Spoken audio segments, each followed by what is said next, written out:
है। लेकिन तभी वहाँ सैम आता है और उसे जबरदस्ती खींच कर ले जाता है और वो लोग उसे भी टॉर्चर करने लगते हैं। टेलर निक के पास जाती है और वो उसे बता देती है कि वो प्रेग्नेंट है, जिस बात पर निक बहुत ज्यादा खुश होता है। लेकिन उनकी ये बात तारा भी सुन लेती है और वो सबको जाकर झूठ बोल देती है कि टेलर प्रेग्नेंट होने का बहाना कर रही है ताकि कोई भी उसे टॉर्चर न करे। तभी वहाँ पर निक आ जाता है और वो अपनी प्रेग्नेंस के फेस पर पंच करता है और उसको बेहोश कर देता है। अब टोनी एक आइडिया लगाता है ताकि टेलर को भी टॉर्चर किया जाए, लेकिन उसके बच्चे को कोई भी हार्म ना हो। इसीलिए वो एक बर्तन में पानी गर्म करते हैं और जब वो पानी खोल जाता है तो टोनी और टेलर उसके अंदर हाथ दे देते हैं, जिससे कि उनका हाथ जल जाता है और उन लोगों को बहुत ज्यादा दर्द होता है। लेकिन तभी तारा होश में आ जाती है और वो टोनी की कमर पर एक चाकू से हमला करती है और वो सारा खोल गर्लफ्रेंड को टॉर्चर होते हुए नहीं देख सकता था। इसीलिए वो उन लोगों से बोलता है कि वो टेलर की जगह उसे टॉर्चर कर ले। वो इंसान जिसको सबसे पहले टॉर्चर किया हुआ था वो बहुत ज्यादा तड़प रहा था और टेलर उसे पेन किलर देना चाहती थी, लेकिन तारा उससे मना करती है ताकि वो खुद पेन किलर्स को खा सके।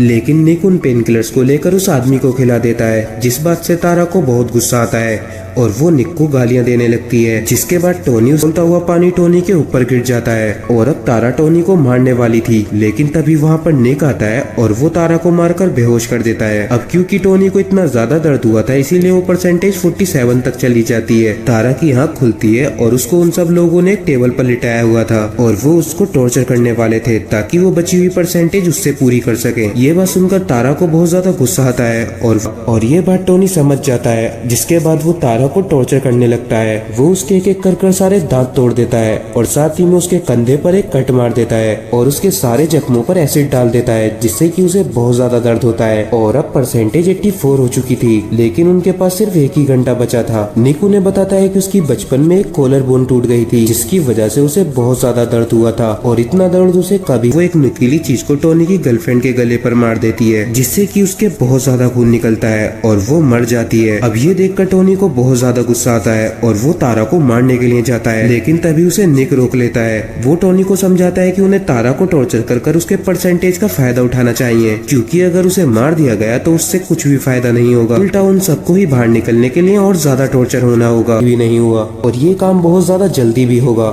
जिससे कि बार 100% हो जाएगी और वो सब लोग बाहर निकल जाएंगे। टोनी एक एक कर उन सभी की कॉलर बोन तोड़ने लगता है, लेकिन जब टेलर की बारी आती है तो वो उसको कुछ भी नहीं करता और अब लास्ट में निक टोनी की कॉलर बोन को तोड़ देता है, जिससे कि वो बार 100% हो जाती है। तभी उनकी टीवी में एक वीडियो चलती है जिसमें कि वही लेडी आती है। वो उन्हें बताती है कि वो सब लोग जीत चुके हैं और अब उन सब दिया गया है और ये काम सैम ने किया था। दरअसल में सैम भी उन लोगों के साथ मिला हुआ था अंदर टेलर और वो पहला आदमी था और वो आदमी टेलर को बताता है कि उसे इस बारे में पहले से पता था और साथ ही में उसे सैम पर भी शक था, जिस बात पर टेलर उससे पूछती है कि क्या वो भी सैम के साथ मिला हुआ है। लेकिन वो बताता है कि वो तो वहाँ पर जासूसी करने आया था ताकि वो ये सारी न्यूज को पुलिस को दे सके। दूसरी साइड निक सैम से पूछता है कि उसने उन सब लोगों के एक एक कर डिवाइस निकाल लिए जाएंगे और उन्हें वहाँ से जाने दिया जाएगा। वो सब लोग बाहर जाने लगते हैं, लेकिन उनकी कोई आवाज नहीं आती। जिसके बाद टोनी भी बाहर जाता है और जैसे ही टोनी की चांस आती है तो वो बहुत तेज से चिल्लाने लगता है और उसकी आवाज सुनकर निक उसे देखने के लिए बाहर जाता है। लेकिन टेलर और वो पहले इंसान जिसको टॉर्चर किया गया था वो उसी रूम में रह जाते हैं। जब निक बाहर पहुंचता है तो वो देखता है कि उन सभी लोगों को लोगों के साथ ऐसा क्यों किया। सैम बताता है कि उसे भी कुछ भी नहीं पता है, बल्कि उसे भी वहाँ पर किडनैप कर लाया गया था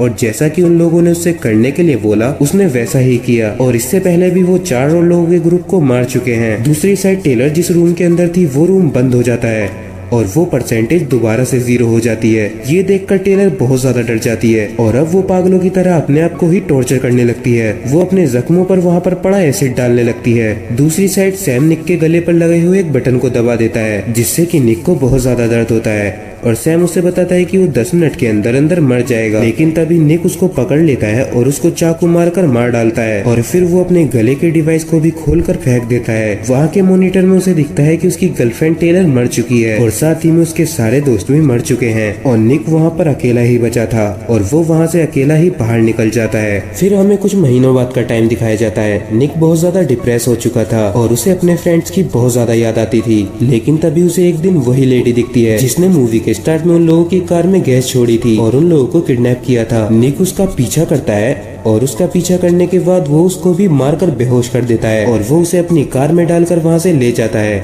और यहीं पर ये मूवी खत्म हो जाती है।